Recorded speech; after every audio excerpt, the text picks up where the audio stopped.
오늘 본문 앞에서 예수님은 너희는 마음에 근심하지 말라 이런 말씀을 하셨고요. 또 예수님은 하나님 아버지께로 다시 가시게 된다는 것을 또한 말씀하여 주셨습니다.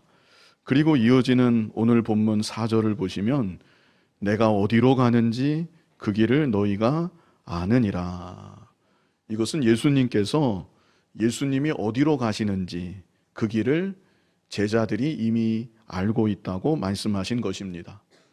실제 예수님은 이미 앞에서 여러 번 말씀하신 바 있었습니다. 우리 먼저 요한복음 7장 33절을 같이 읽어보겠습니다. 예수께서 이르시되 내가 너희와 함께 조금 더 있다가 나를 보내신 이에게로 돌아가겠노라. 여기 말씀하셨죠. 이제 예수님이 하나님 아버지께로 다시 가시게 될 것을 이미 앞에서 말씀하셨던 것입니다. 그리고 예수님은 남겨지게 되는 제자들은 어떻게 하나님 아버지께로 올 수 있는지 거기에 대해서도 여러 번 말씀해 주신 바 있었습니다.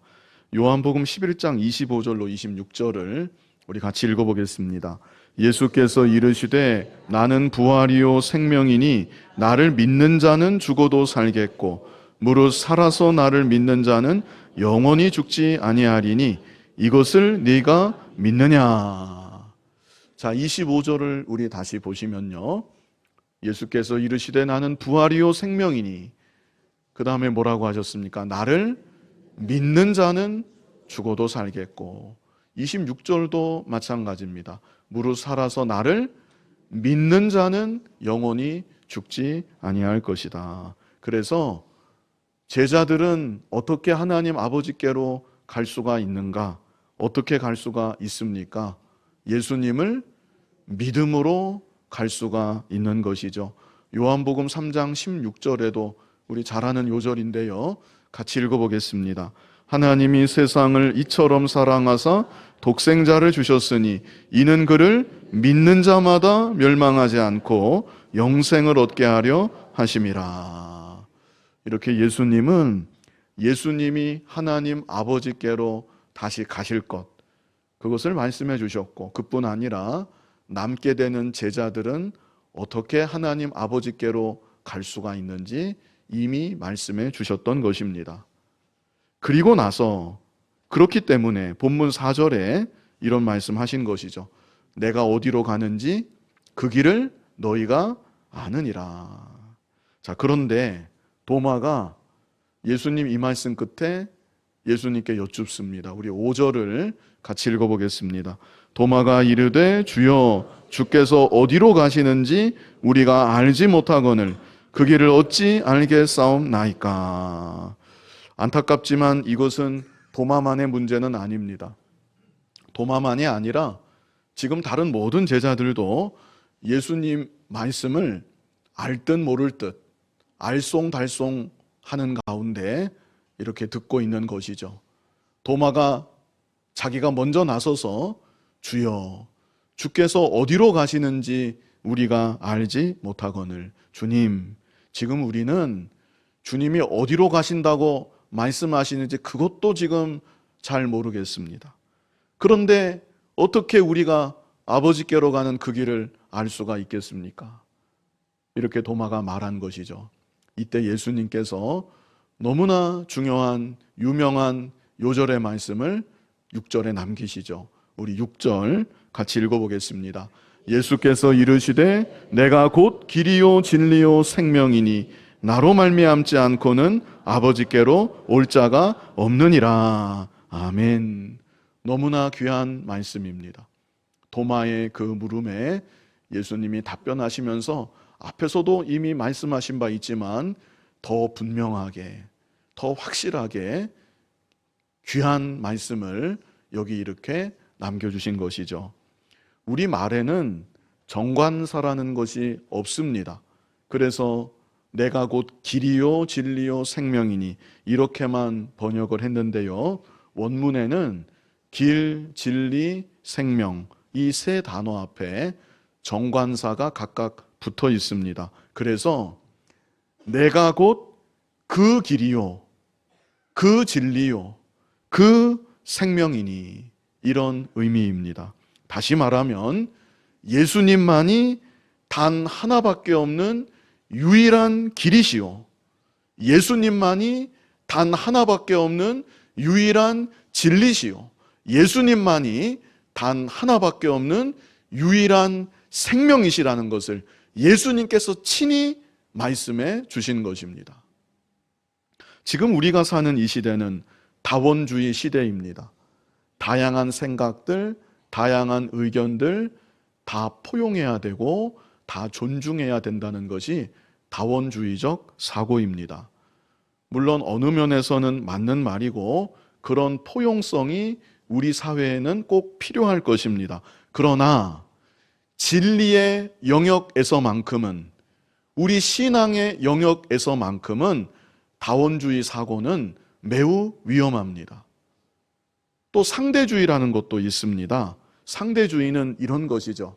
나에게 맞는 것이 저 사람에게도 꼭 맞는 것은 아니다. 옛날에는 맞았던 것이 지금 이 시대도 꼭 맞는 것은 아니다. 역시 타당한 면이 분명히 있습니다. 그러나 이런 상대주의적인 사고도 진리의 영역, 신앙의 영역에서는 매우 위험한 것입니다. 다원주의적인 사고는 진리의 유일성을 부정합니다. 진리의 유일성을 부정한다. 진리는 오직 하나라고 말하는 그 주장에 거부하는 것이 다원주의적인 사고입니다. 상대주의적인 사고는 진리의 절대성을 부정합니다. 어느 시대 누구에게든지 모든 조건과 환경을 다 초월하는 절대적인 진리는 있을 수가 없다. 이것이 바로 상대주의적인 사고방식인 것이죠. 그런데 예수님께서는 여기 분명히 말씀하셨습니다. 내가 곧 그 길이요, 그 진리요, 그 생명이니 나로 말미암지 않고는 아버지께로 올 자가 없느니라. 오직 예수님만이 길이요, 진리요, 생명이십니다. 2000년 전이나 지금이나 세계 어디에서나 인종과 국가와 문화를 다 초월해서 오직 예수님만이 단 하나밖에 없는 유일한 길이시요, 진리시요, 생명이신 것입니다.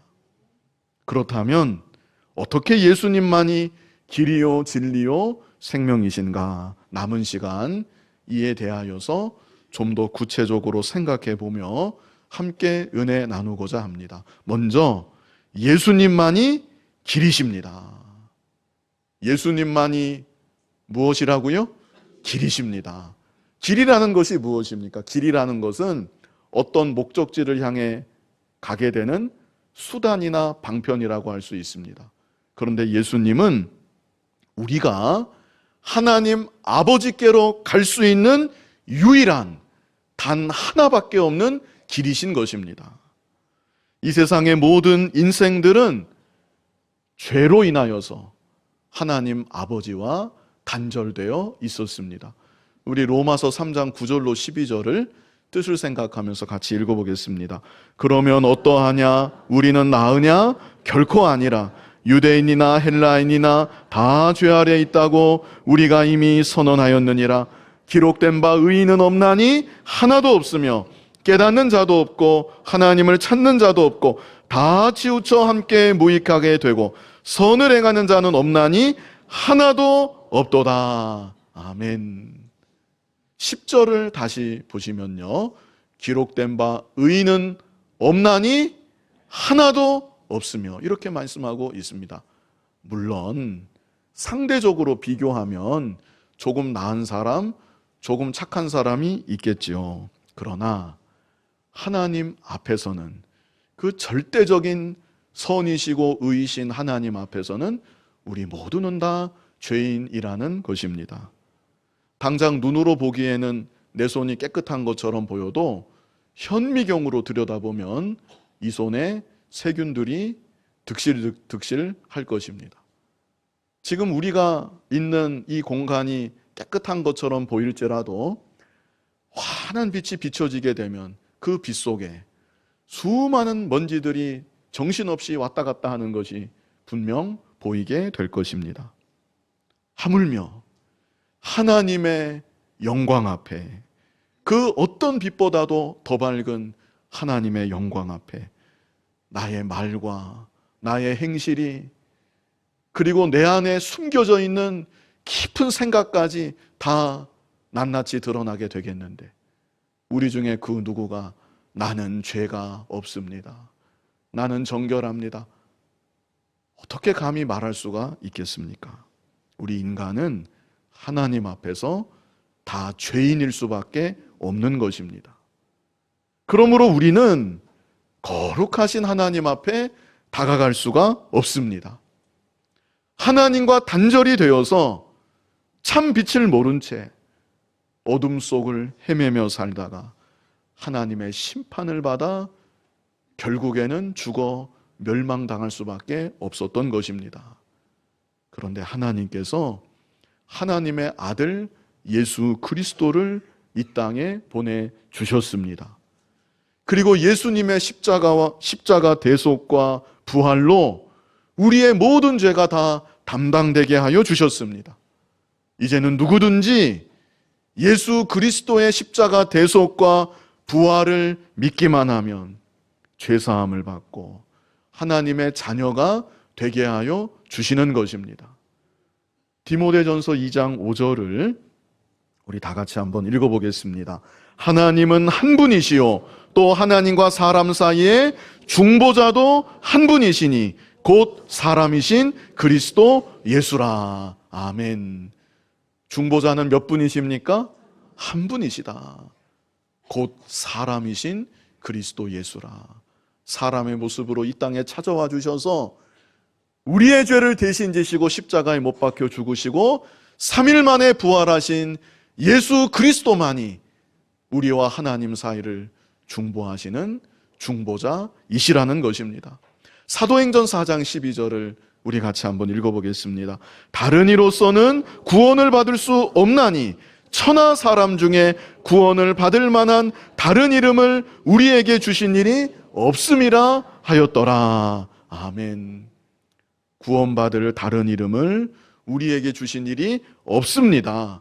오직 예수님, 이 이름 외에는 우리를 하나님 아버지께로 영원한 구원의 길로 인도할 수 있는 다른 이름은 없는 것입니다.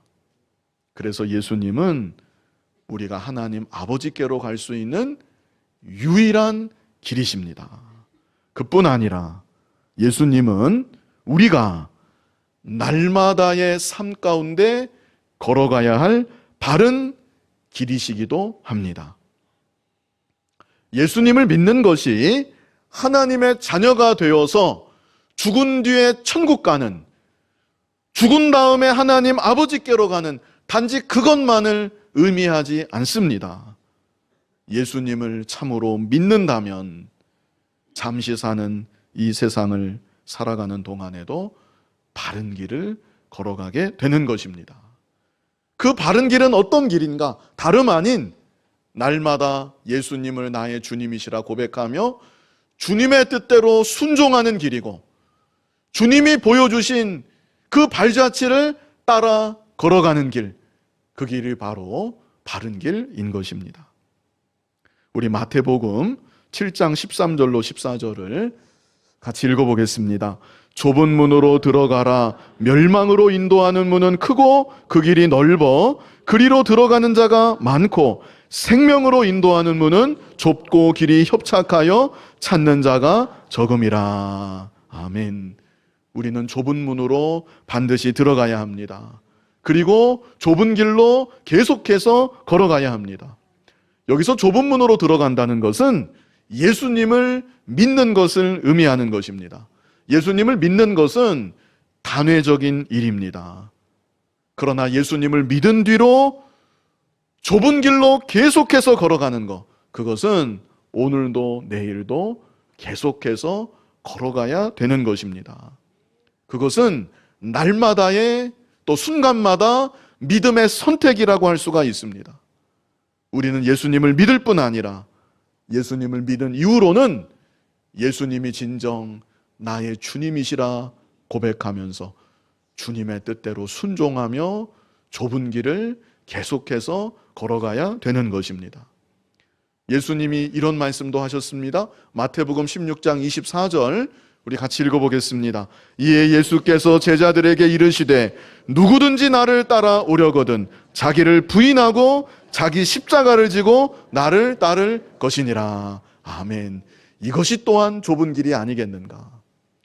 자기 십자가를 지고 예수님을 따르는 길, 이 길이 또한 좁은 길인 것이죠.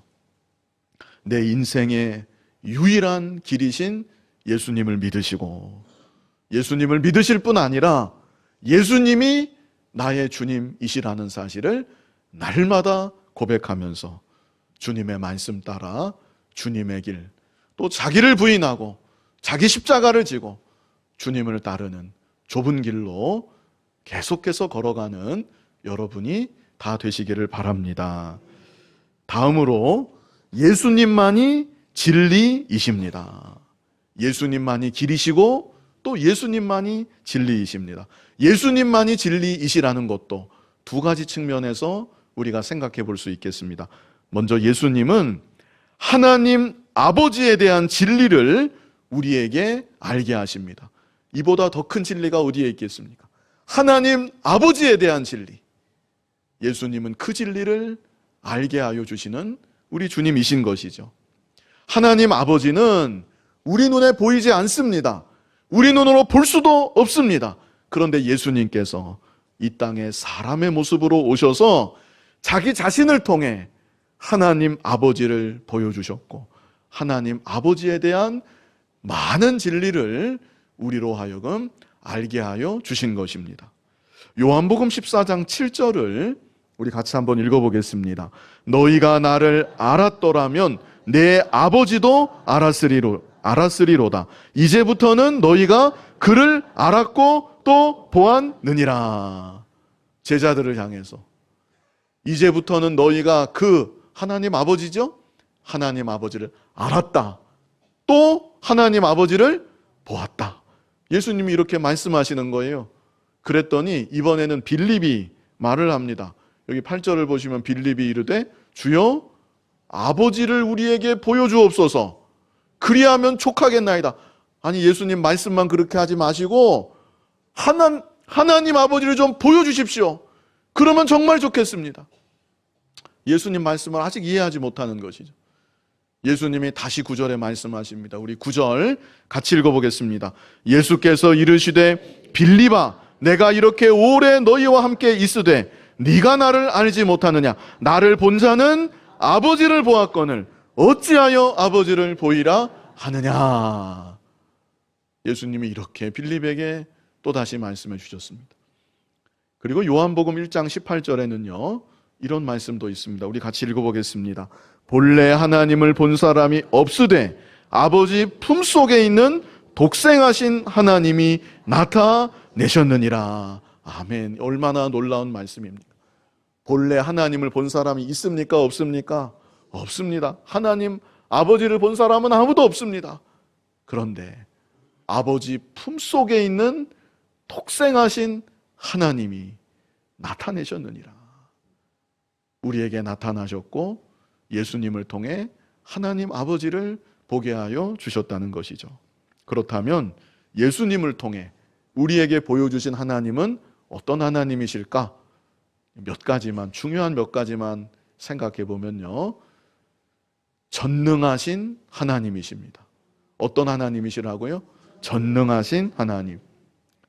예수님은 전능하신 하나님이시라는 것을 보여주셨습니다. 얼마나 많은 이적들을 이 땅에 계시는 동안 행하셨습니까?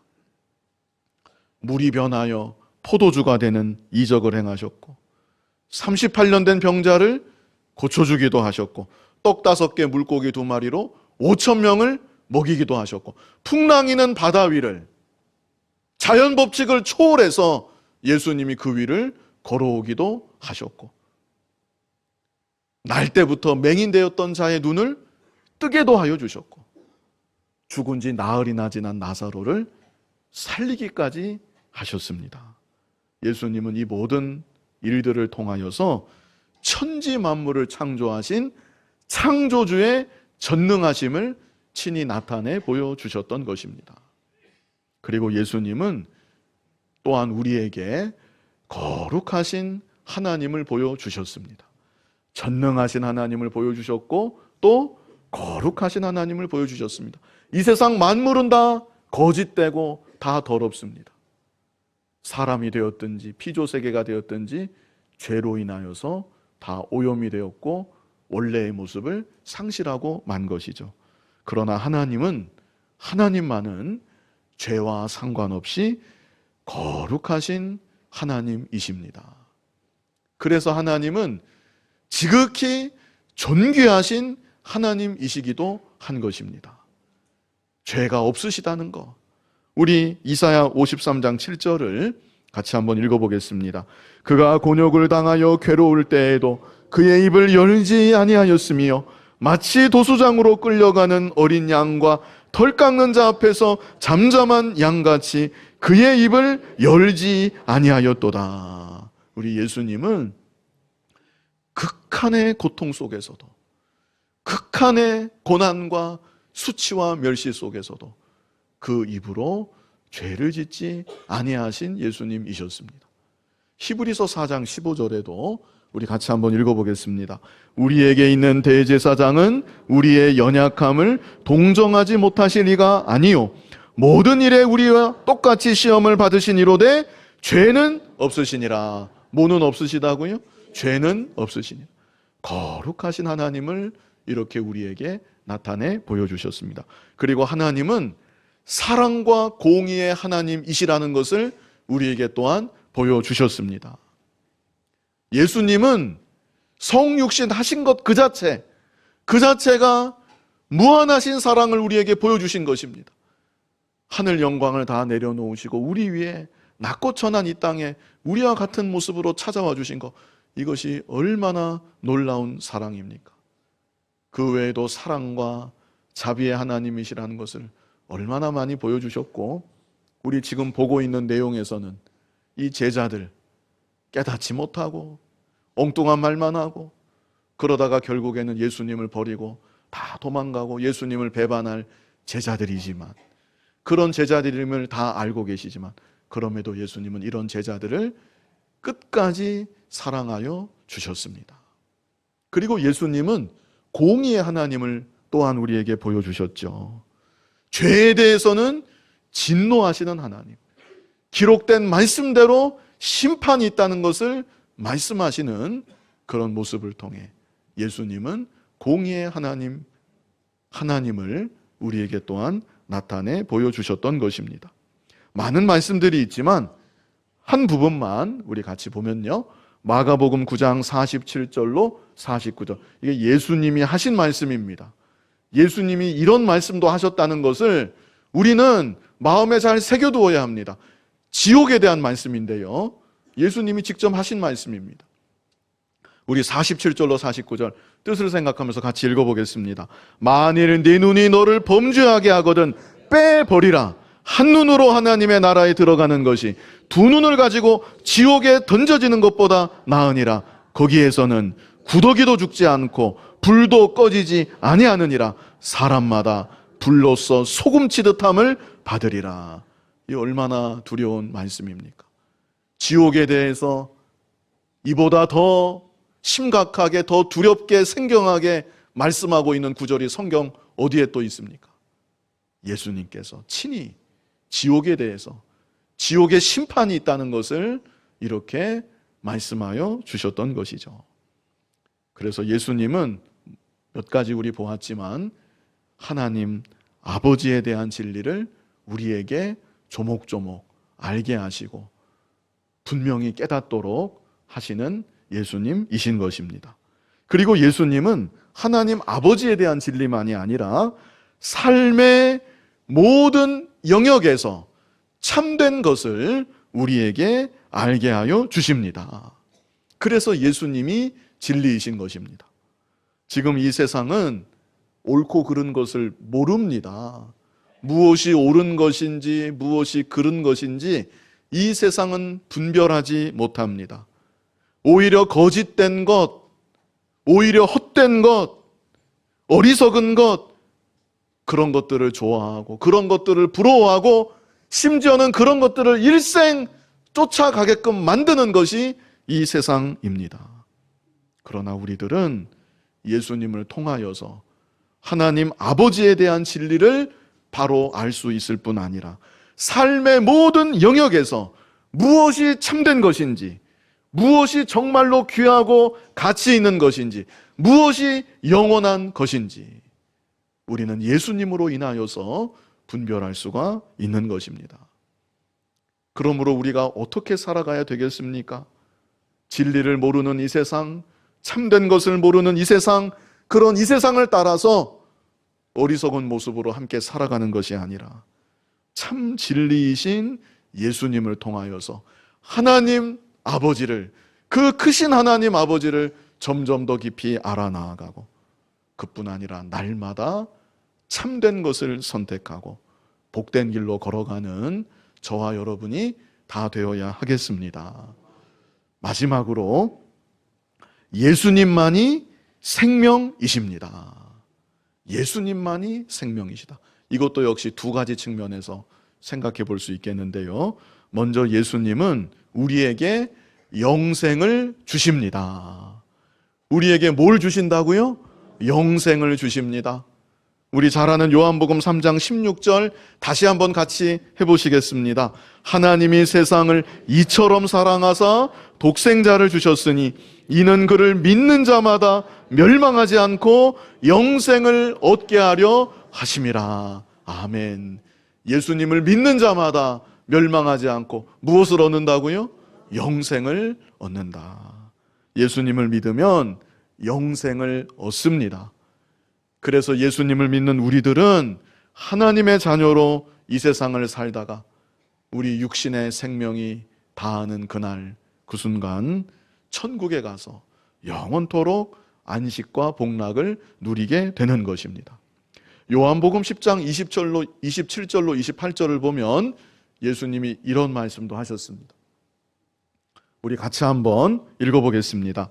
내 양은 내 음성을 들으며 나는 그들을 알며 그들은 나를 따르느니라. 내가 그들에게 영생을 주노니 영원히 멸망하지 아니할 것이요 또 그들을 내 손에서 빼앗을 자가 없느니라. 아멘. 내가 그들에게 영생을 주노니 영원히 멸망하지 아니할 것이요. 그리고 이 말씀 때문에 이걸 지금 읽었는데요. 또 뭐라고 하셨어요? 또 그들을 내 손에서 빼앗을 자가 없느니라. 얼마나 감사한 말씀입니다. 예수님을 믿어 영생을 얻은 우리들, 예수님께서 친히 지켜주신다는 것입니다. 그래서 우리에게 있는 영생을 그 무엇도 빼앗아갈 수 없다는 것을 말씀하고 있는 것이죠. 그리고 예수님은 우리에게 참 기쁨을 주십니다. 예수님만이 생명이시라고 했는데 생명은 곧 기쁨입니다. 그래서 예수님을 믿으면 죽어서만 천국에 가는 것이 아니고 이 세상을 살아가는 동안에도 참 기쁨을 누리면서 살아가게 되는 것입니다. 마태복음 13장 44절을 우리 같이 읽어보겠습니다. 천국은 마치 밭에 감추인 보화와 같으니 사람이 이를 발견한 후 숨겨두고 기뻐하며 돌아가서 자기의 소유를 다 팔아 그 밭을 사느니라. 아멘. 천국을 발견했습니다. 어떤 사람이 천국을 발견했어요. 영생을 얻게 된 것이죠. 그 사람 안에는 다른 사람은 알지 못하는 숨은 기쁨이 있다는 것을 마태복음 13장 44절이 우리에게 말씀하여 주는 것입니다. 숨은 기쁨이 있습니다. 영생을 얻은 자. 그리고 이 숨은 기쁨은요, 숨어 있어서 작은 기쁨이 아니고 큰 기쁨입니다. 어떤 기쁨이라고요? 큰 기쁨. 예. 얼만큼 큰 기쁨입니까? 뭘 다 팔 만큼, 자기의 소유를 다 팔 만큼, 그래도 아깝지 않을 만큼 큰 기쁨. 그러나 다른 사람은 잘 알지 못하는 숨은 기쁨이 예수님을 믿는 자 안에 있다는 것을 말씀하여 주시는 것이죠. 요한복음 16장 22절 우리 같이 한번 읽어보겠습니다. 지금은 너희가 근심하나 내가 다시 너희를 보리니 너희 마음이 기쁠 것이요 너희 기쁨을 빼앗을 자가 없으리라. 지금은 제자들이 근심하고 있어요. 지금은 왜 제자들이 근심하고 있는가? 믿음이 없기 때문에, 믿음이 부족하기 때문에 제자들이 근심하고 있습니다. 그러나 제자들이 장차 예수님 십자가 대속과 부활을 확실하게 믿게 됩니다. 그리고 제자들은 예수님의 십자가와 부활을 확실히 믿기 때문에 지금도 예수님이 나의 주가 살아계시다는 것을 확실히 알기 때문에 그때로부터 제자들은 예수님으로 살아가게 됩니다. 그럴 때 예수님이 여기 미리 예고하시는 것처럼 너희 마음이 기쁠 것이요 너희 기쁨을 빼앗을 자가 없으리라. 실제 제자들은요 환난 가운데도 기뻐했습니다. 감옥 안에서도 기뻐했습니다. 어떤 핍박이 그들 앞에 놓여 있든지 예수님이 주님이시라는 것, 예수님이 살아계시다는 것, 그 사실만을 힘써 증거하며 기쁨과 감사로 일생을 살아갔던 것이죠. 예수님은 오늘날 우리들에게도 이 기쁨을, 이 세상의 그 어떤 시련과 환난과 핍박까지도 다 돌파해 나아갈 수 있는 큰 기쁨, 능력의 기쁨이라고도 할 수 있을 것 같습니다. 큰 기쁨, 능력의 기쁨, 이 기쁨을 우리들이 예수님으로 인하여서 누리면서 살기를 원하십니다. 이 기쁨을 실제로 점점 누리며 살아갈 수 있는 저와 여러분이 다 되었으면 좋겠습니다. 이 시간 오직 예수님만이 우리의 길이시고 진리이시고 생명이시라는 것을 우리가 보았습니다. 우리 주보를 보면서 우리 정리하고 마치도록 하겠습니다. 첫 번째, 예수님만이 길이십니다. 가로 1번을 한번 우리 뜻을 생각하면서 다 정리하는 건데요. 예수님만이 길이신데, 자, 우리 1번 같이 읽어보겠습니다. 예수님은 우리가 하나님 아버지께로 갈 수 있는 유일한 길이십니다. 2번 읽어보겠습니다. 예수님은 우리가 날마다의 삶 가운데 걸어가야 할 바른 길이십니다. 두 번째, 예수님만이 진리이십니다. 우리 1번 읽어보겠습니다.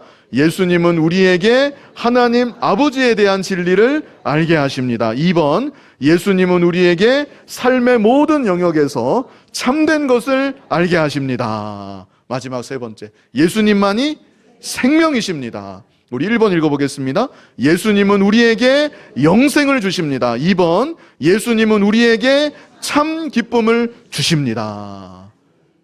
길이요 진리요 생명이신 예수님, 이 예수님을 모두 믿으시고 잠시 사는 이 세상에서 날마다 바른 길로 걸어가시고 참된 것을 분별하시고 주님 안에서 참 기쁨을 누리시고 그리고 이 예수님을 힘써 증거하다가 영원한 천국 아버지 나라에까지 이르는 저와 여러분 될 수 있기를 간절히 바랍니다.